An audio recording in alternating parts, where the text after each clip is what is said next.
Hello everyone, in this video we will continue the same chapter of geography class 8, which is natural vegetation and wildlife. This is our topic, so let's start. In my previous video I have already explained about the distribution of natural vegetation, in which we have talked about the distribution of natural vegetations in different regions of the world. So in this video we are going to discuss about the conservation of natural vegetation and wildlife. This is the picture of grassland and forest. You can see here forest are the जिनको हम घने जंगल बोलते हैं, और नीचे क्या हुआ है, ग्रासलैंड है जो आप देख सकते हैं यहाँ पे. The next picture is Python.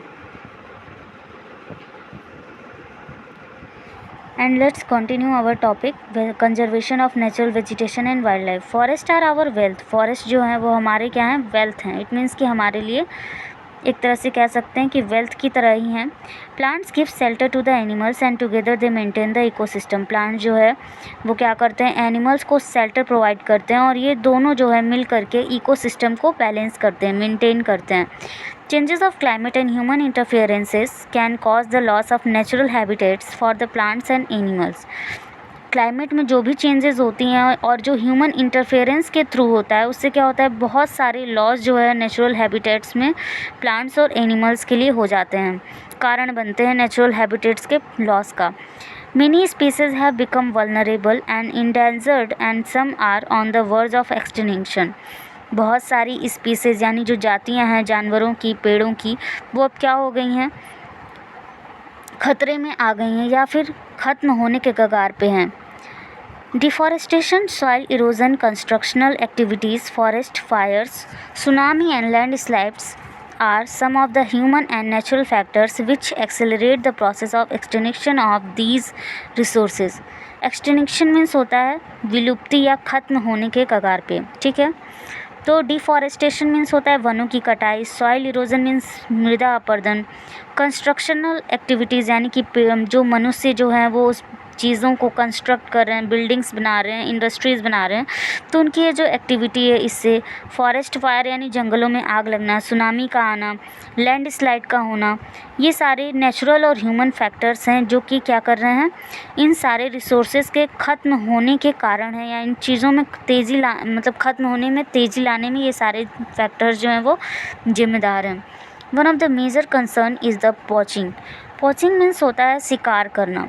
You mean I think you all have no hunting. Hunting means भी शिकार होता है, लेकिन हंटिंग जो होता है वो खुद के लिए लोग करते हैं, लेकिन पॉचिंग क्या होता है, ट्रेडिंग के लिए किया जाता है, यानी शिकार किया जाता है जानवरों का, उनका व्यापार करने के लिए. जैसे कि जानवरों की स्किन, उनके सींग वगैरह, हॉर्न्स वगैरह बेचे जाते हैं, तो इन सब चीज़ों को पॉचिंग बोलते हैं. अवैध शिकार, इन हिंदी वी कैन से अवैध शिकार.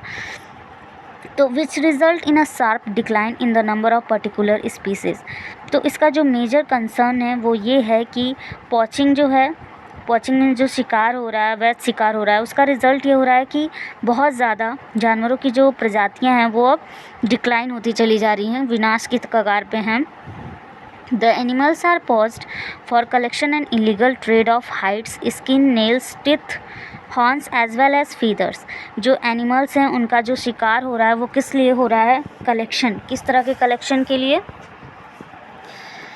इन इलीगल, इट मीन्स कह सकते हैं कि जो चीज़ें इलीगल यानी अवैध रूप से व्यापार करने के लिए, उनकी हाइट्स यानी जो उनका चमड़ी है, स्किन, नेल्स के लिए, उनके नाखूनों के लिए, टीथ के लिए, हॉर्न्स यानी उनके सींग के लिए, और एज वेल एज उनके फीदर्स यानी पंखों के लिए भी किया जाता है. Some of these animals are tiger. उनमें कुछ एनिमल्स जैसे कि tiger, lion, elephant, deer, black buck. Black buck जो है वो काले हिरन को बोलते हैं. Crocodile, rhinoceros, snow leopard, ostrich and peacock.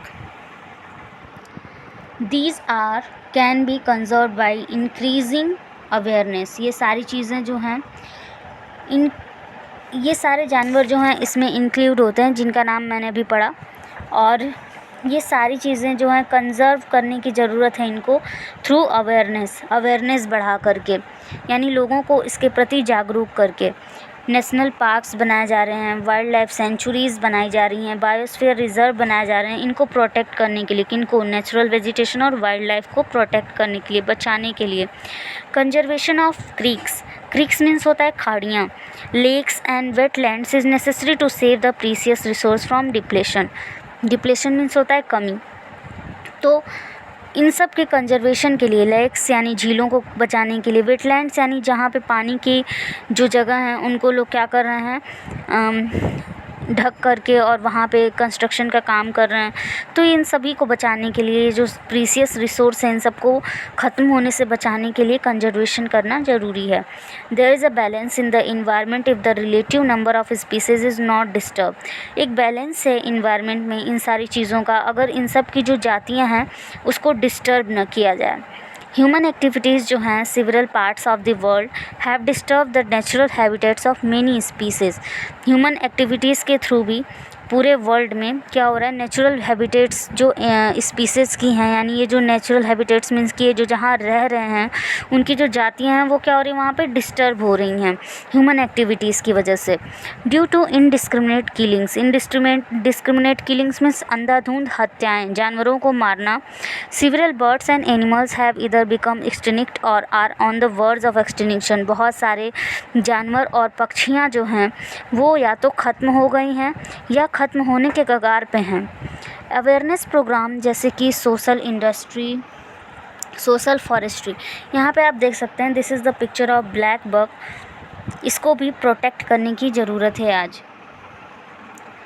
Human activities के बारे में मैंने बताया कि ह्यूमन एक्टिविटीज़ की वजह से भी बहुत सारे नेचुरल हैबिटेट्स जो हैं वो इन सारी स्पीसीज़ को ख़त्म होने के रीज़न्स के लिए ज़िम्मेदार हैं। इनडिस्क्रिमिनेट करना, किलिंग्स मतलब इन जानवरों को बिल्कुल मारना बिना किसी रीज़न के, और बहुत सारे बर्ड्स और एनिमल्स हैं इनकी जो जातियां हैं वो अब ख़त्म होने लगी हैं।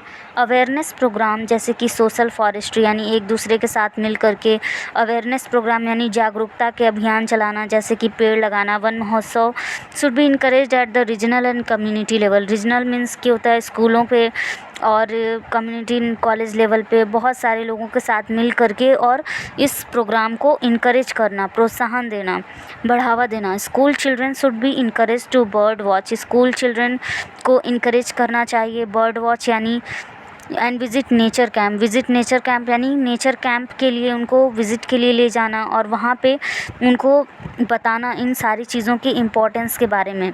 Many countries have passed laws against the trade as well as killings of birds and animals. बहुत सारी कंट्रीज़ ने क्या किया है, बहुत सारे कानून बनाए हैं इन जानवरों को मारने से बचाने के लिए, यानी बहुत सारे लोग जो बर्ड्स और एनिमल्स को किल कर रहे हैं, मार रहे हैं और उसका व्यापार कर रहे हैं, इसको रोकने के लिए बहुत सारे लॉज बनाए गए हैं। Killing lions, tigers, dears, great Indian bustards, peacocks is illegal. आज इंडिया में लॉयंस को मारना, टाइगर्स, डियर्स और पिकॉक्स को मारना जो है वो इलीगल हो गया है, मीन्स कि अवैध घोषित कर दिया गया है इनको मारना। And international convention CITES has been established that list several species of animals and birds in which trade is prohibited. International convention में इट मीन्स कि साइट्स जो है CITES जो इस्टेब्लिश किया गया है, इसका जो मेन पर्पज़ है वो जानवरों और पक्षियों को बचाने के लिए किया गया है। उनके जो व्यापार हो रहे हैं, उनको मार करके जो उनकी चीज़ों से तरह तरह के व्यापार किए जा रहे हैं, इसको रोकने के लिए CITES इस्टेब्लिश किया गया है। Conservation of plants and animals. Conservation of plants and animals is an ethical duty of every citizen. Plants और एनिमल्स को बचाना हमारी इथिकल ड्यूटी है, हर एक सिटीज़न की, मीन्स कि हर एक नागरिक का एक नैतिक कर्तव्य है प्लांट्स और एनिमल्स की रक्षा करना। So this is the wildlife sanctuaries, we have read about it. Here you can see this is the herd of elephants in Kaziranga National Park. बहुत सारे नेशनल पार्क जो हैं वो इस्टेब्लिश किए गए हैं जानवरों को बचाने के लिए, इनकी स्पीसीज़ को बचाने के लिए। This is the herd of cheetahs. So thank you for watching.